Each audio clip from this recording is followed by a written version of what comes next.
Start by telling us who you are and what your company is. Okay, I'm Jeffrey Moore. Please excuse me, I have the butterflies. But our store name is Big Toys, and we've been selling games for about 16 years.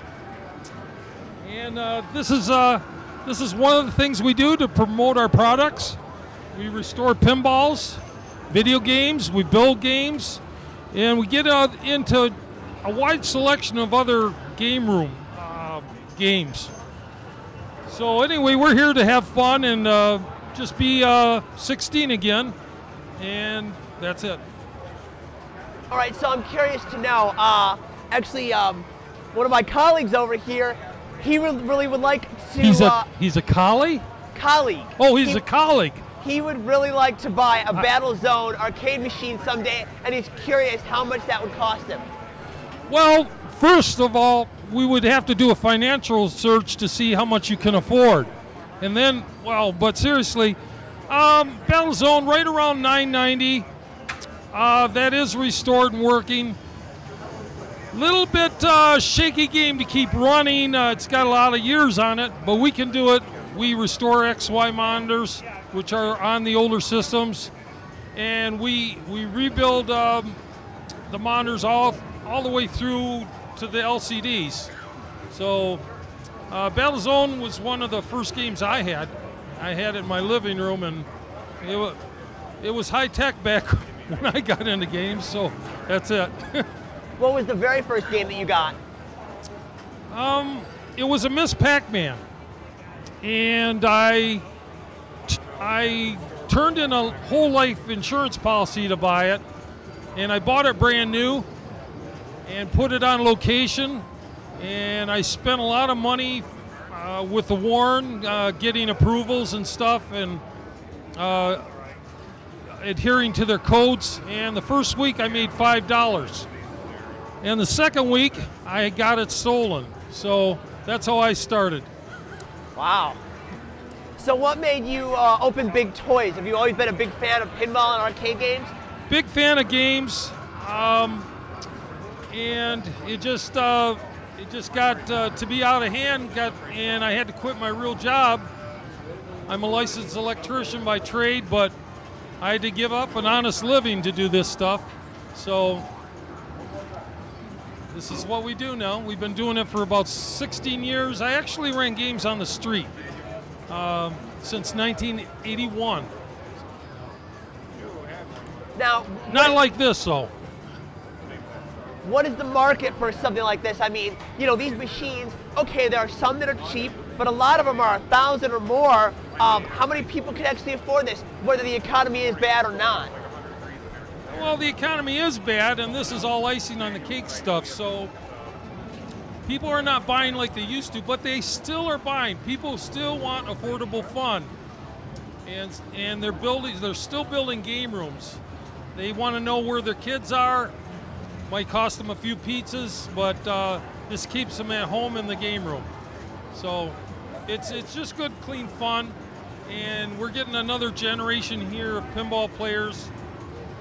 Pinball, they didn't have video games when I was young. Pinball was high tech for games.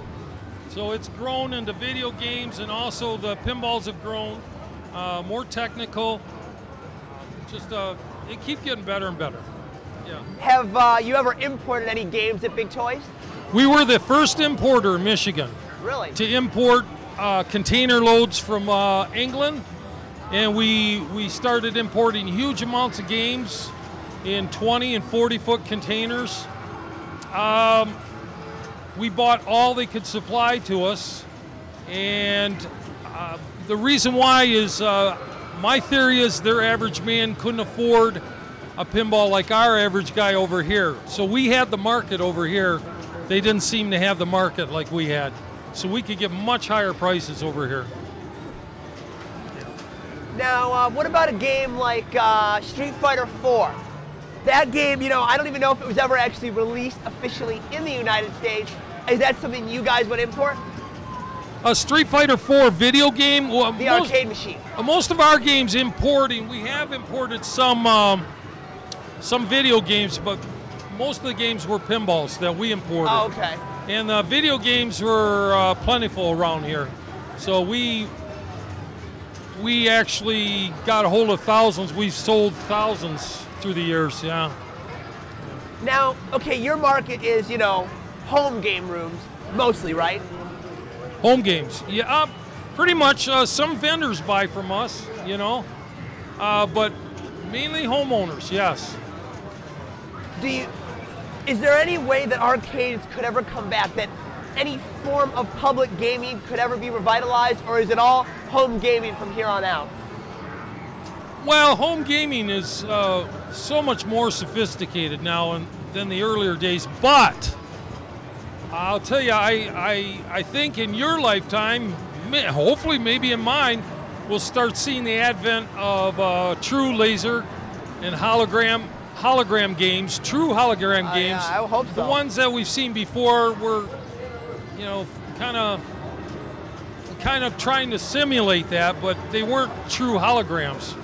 So I'm looking forward to the day when you can have one in your house and dial the size of the room and actually see a concert in 3D, holographic, or play a game,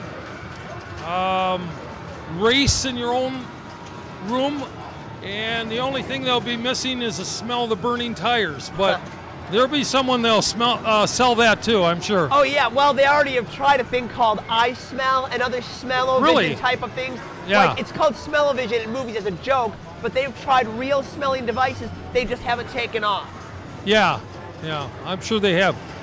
But if it teams up with something like that, then it might become more popular. They're going to be looking for a more realistic atmosphere. But I think those will first pop up in malls and stuff, in big places where they can get the big bucks, because the first machines are going to be way too expensive. They have developed walls of holograms, huge walls, but it's really for military use only. Well, yeah, actually, I just saw at E3 and other places, the military's been exhibiting this gigantic ball thing that you get inside of it. It's just like what you used to see in movies, where I guess you walk, so it's like you're walking in place, but it feels like you're actually walking, and you've got the 3D goggles. Wow. Yeah, it seems like that could be really something special in the future, but right now it's only for military use. I want to see it used for consumers. Oh, that's great. I love it. I haven't seen that. I'd love to play it, yeah. Popular Science, I believe, had an article about it. Wow. Oh, that's great. Well, yeah, there's technology out there. It's a matter of directing it into entertainment form. Yeah. But anyway, it can really be used for, you know, for all kinds of, I mean, imagine playing educational holographic games, and that the 5-year-old is working on a surgical game. You can start, I mean, the uses are fantastic. You know, and start training our people, you know, on a higher level at a younger age, you know. And that can all be done. It's a matter of directing our monies towards it. So. Yep. Yeah. Well, anyway. Cool. Well, I think that's all the questions I have. Thank you for the interview. Well, thank you so much. And is there anything we can oversell you on?